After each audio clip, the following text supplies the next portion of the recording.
Price lord. ದೇವರ ಅತಿ ಪರಿಶುದ್ಧ ನಾಮಕ್ಕೆ ಸ್ತೋತ್ರವಾಗಲಿ. ಮತ್ತೊಂದು ದಿನವನ್ನು ಕಾಣುವಂತೆ ದೇವರು ನಮಗೆ ಕೃಪೆ ಮಾಡಿದ್ದಕ್ಕಾಗಿ ದೇವರಿಗೆ ಸ್ತೋತ್ರವನ್ನು ಮಹಿಮೆಯನ್ನು ಸಲ್ಲಿಸ್ತೇನೆ. ಈ ದಿವಸ ದೇವರ ವಾಕ್ಯವನ್ನು ಧ್ಯಾನಿಸುವಂತಹ ಒಂದು ಒಳ್ಳೆಯ ಸಮಯಕ್ಕಾಗಿ ಸ್ತೋತ್ರ.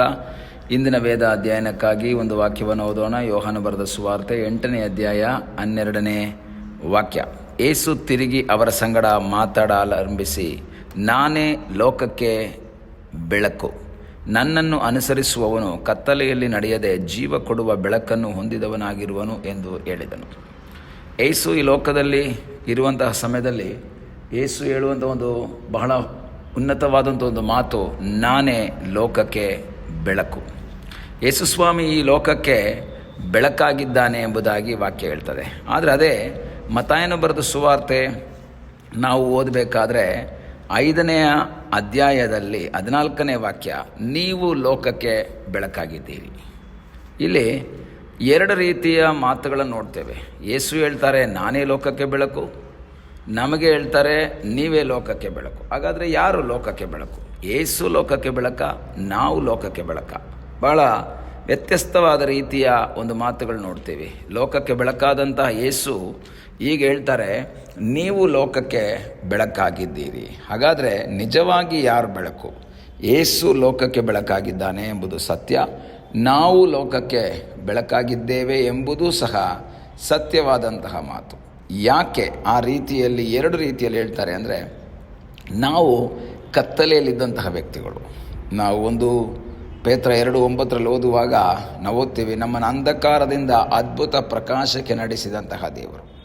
ನಮಗೆ ತಿಳ್ಕೊಳ್ಬೇಕಾದ್ರೆ ಸೂರ್ಯನಿಗೆ ಅದರದೇ ಆದಂತಹ ಬೆಳಕಿದೆ, ಆದರೆ ಚಂದ್ರನಿಗೆ ಸ್ವತಃ ಬೆಳಕಿಲ್ಲ.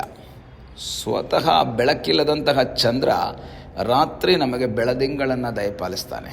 ಹೇಗೆ ಚಂದ್ರನಿಗೆ ಸಿಗುವಂಥದ್ದು ಸೂರ್ಯನ ಬೆಳಕು, ಸೂರ್ಯನ ಪ್ರಕಾಶ ಚಂದ್ರನ ಮೇಲೆ ಬಿದ್ದು ಅದರ ಪ್ರತಿಬಿಂಬ ನಮಗೆ ಬರ್ತಾ ಇರೋದರಿಂದ ನಾವು ಚಂದ್ರ ಒಳ್ಳೆಯ ಬಿಸಿಲಿಲ್ದಲೇ ಒಳ್ಳೆಯ ಬೆಳಕನ್ನು ಕೊಡ್ತಾ ಇದ್ದಾನೆ ಎಂಬುದಾಗಿ ಹೇಳ್ತಾನೆ. ಆದರೆ ಚಂದ್ರನಿಗೆ ಕೇಳಿದ್ರೆ ಚಂದ್ರ ಹೇಳ್ತಾನೆ, ನೋಡಪ್ಪ ಇದು ನನ್ನ ಬೆಳಕಲ್ಲ, ಸೂರ್ಯನ ಬೆಳಕು ನನ್ನ ಮೇಲೆ ಬಿದ್ದು ಆ ಬೆಳಕನ್ನು ನಾವು ನಿನಗೆ ಚೆಲ್ತಾ ಇದ್ದೀನಿ.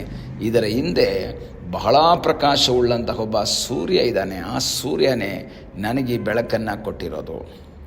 ಇವತ್ತು ಸಹ ದೇವರ ವಾಕ್ಯವನ್ನು ಕೇಳುವಂತಹ ದೇವರ ಮಕ್ಕಳೇ, ನಾವು ಕತ್ತಲೆಯಾಗಿದ್ವಿ, ನಾವು ಕತ್ತಲೆಯಲ್ಲಿದ್ವಿ, ಅಂಧಕಾರದಲ್ಲಿ ಬಿದ್ದವರಾಗಿದ್ವಿ.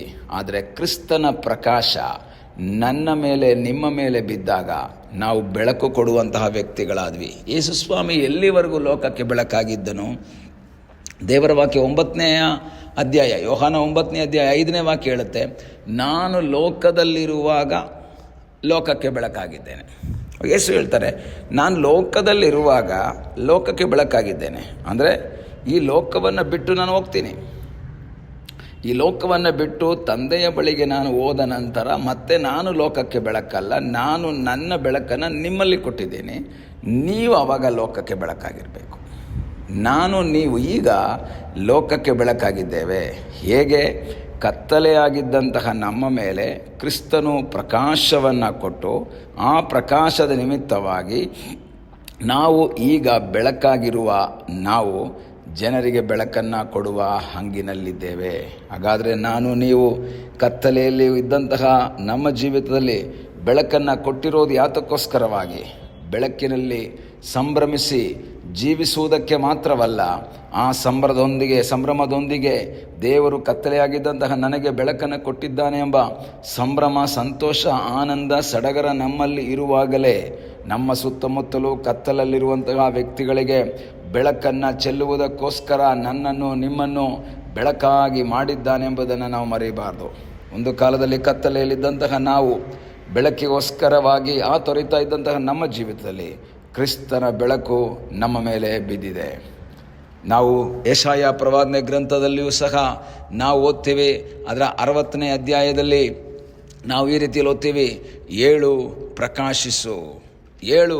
ಪ್ರಕಾಶಿಸು, ನಿನಗೆ ಬೆಳಕು ಬಂತು, ಯೆಹೋವನ ತೇಜಸ್ಸು ನಿನ್ನ ಮೇಲೆ ಉದಯಿಸಿದೆ. ಪ್ರಿಯ ದೇವರ ಮಕ್ಕಳೇ, ನನ್ನ ಮೇಲೆ ನಿಮ್ಮ ಮೇಲೆ ದೇವರು ಬೆಳಕನ್ನು ಕೊಟ್ಟಿರೋದು ಯಾತಕ್ಕೋಸ್ಕರ? ಪ್ರಕಾಶಿಸುವುದಕ್ಕಾಗಿ, ಜನರಿಗೆ ಕತ್ತಲಲ್ಲಿರುವಂಥ ವ್ಯಕ್ತಿಗಳಿಗೆ, ಅಂಧಕಾರದಲ್ಲಿರುವಂಥ ವ್ಯಕ್ತಿಗಳಿಗೆ ಸತ್ಯವನ್ನು ತಿಳಿಸ್ಕೊಡುವುದಕ್ಕಾಗಿ ದೇವರು ನನ್ನಲ್ಲಿ ಬೆಳಕನ್ನು ಕೊಟ್ಟಿದ್ದಾರೆ. ಯೇಸು ಈ ಭೂಮಿಯಲ್ಲಿದ್ದಾಗ ಹೇಳಿದ್ರು, ನಾನು ಲೋಕಕ್ಕೆ ಬೆಳಕು. 9ನೇ ಅಧ್ಯಾಯದಲ್ಲಿ ಹೇಳಿದ್ರು, ಲೋಕದಲ್ಲಿರುವಾಗ ನಾನು ಲೋಕಕ್ಕೆ ಬೆಳಕು. ಆದರೆ ಲೋಕದಿಂದ ತೆಗೆಯಲ್ಪಟ್ಟಂತಹ ಯೇಸು ಪರಲೋಕದಲ್ಲಿ ತಂದೆಯ ಬಲಭಾಗದಲ್ಲಿದ್ದಾರೆ. ನನ್ನನ್ನು, ನಿಮ್ಮನ್ನು ಈ ಲೋಕದಲ್ಲಿ ಆತನ ಪ್ರತಿನಿಧಿಯಾಗಿ ಈ ಲೋಕದಲ್ಲಿಟ್ಟಿರುವಾಗ ಆ ಯೇಸು ಹೇಳ್ತಾರೆ, ನಾನು ಲೋಕಕ್ಕೆ ಬೆಳಕಾಗಿದ್ದೆ, ಈಗ ನಾನು ತಂದೆಯ ಬಳಿಯಲ್ಲಿದ್ದೀನಿ. ಈಗ ನಿಮ್ಮನ್ನು ನನ್ನ ರೆಪ್ರೆಸೆಂಟೇಟಿವ್ ಆಗಿ ಇಟ್ಟಿದ್ದೀನಿ, ನಿಮ್ಮನ್ನು ಬೆಳಕಾಗಿ ಮಾಡಿದ್ದೇನೆ. ಆ ಬೆಳಕಿನಲ್ಲಿ ಜೀವಿಸುವಂತಹ, ಬೆಳಕಿನಲ್ಲಿ ಮುಂದುವರಿಯುವಂತಹ ಆ ಸಂತೋಷದ ಮಧ್ಯದಲ್ಲಿಯೇ ಕತ್ತಲಲ್ಲಿರುವಂತಹ ಅನೇಕರನ್ನು ಬೆಳಕಿಗೆ ನಡೆಸುವುದಕ್ಕಾಗಿ, ಬೆಳಕಿನ ಮಕ್ಕಳನ್ನಾಗಿ ಮಾಡುವುದಕ್ಕಾಗಿ ದೇವರು ನಮ್ಮಿಂದ ಬಯಸ್ತಾನೆ. ಈ ಬೆಳಗಿನ ಸಮಯದಲ್ಲಿ ಕರ್ತನಿಗೆ ಹೇಳೋಣ, ಸ್ವಾಮಿ, ನನ್ನ ಕತ್ತಲೆಯ ಜೀವಿತದಲ್ಲಿ ಬೆಳಕನ್ನು ಕೊಟ್ಟದ್ದಕ್ಕಾಗಿ ಸ್ತೋತ್ರ. ಈ ಬೆಳಕನ್ನು ಅನೇಕರಿಗೆ ಚೆಲ್ಲಿ ಅನೇಕರನ್ನು ನಿನ್ನ ವಾಕ್ಯದ ಪ್ರಕಾರ ಮುನ್ನಡೆಸುವಂತೆ ಕರ್ತನೆ ಕೃಪೆ ಮಾಡು ಎಂಬುದಾಗಿ ನಾವು ಪ್ರಾರ್ಥಿಸೋಣ. ನಾವು ಪ್ರಾರ್ಥನೆ ಮಾಡೋಣ. ನಮ್ಮನ್ನು ಬಹಳವಾಗಿ ಪ್ರೀತಿ ಮಾಡುವ ಪರಲೋಕದ ತಂದೆಯೇ, ಸಮಯಕ್ಕಾಗಿ ಸ್ತೋತ್ರ, ನೀನು ಮಾಡಿದೆಲ್ಲ ಉಪಕಾರಗಳಿಗಾಗಿ ಸ್ತೋತ್ರ, ಆಶೀರ್ವಾದಕ್ಕಾಗಿ ಸ್ತೋತ್ರ, ಪ್ರಾರ್ಥನೆಯನ್ನು ಕೇಳೋದಕ್ಕಾಗಿ ಸ್ತೋತ್ರ. ಯೇಸುವಿನ ನಾಮದಲ್ಲಿ ತಂದೆಯೇ, ಆಮೇನ್. God bless you.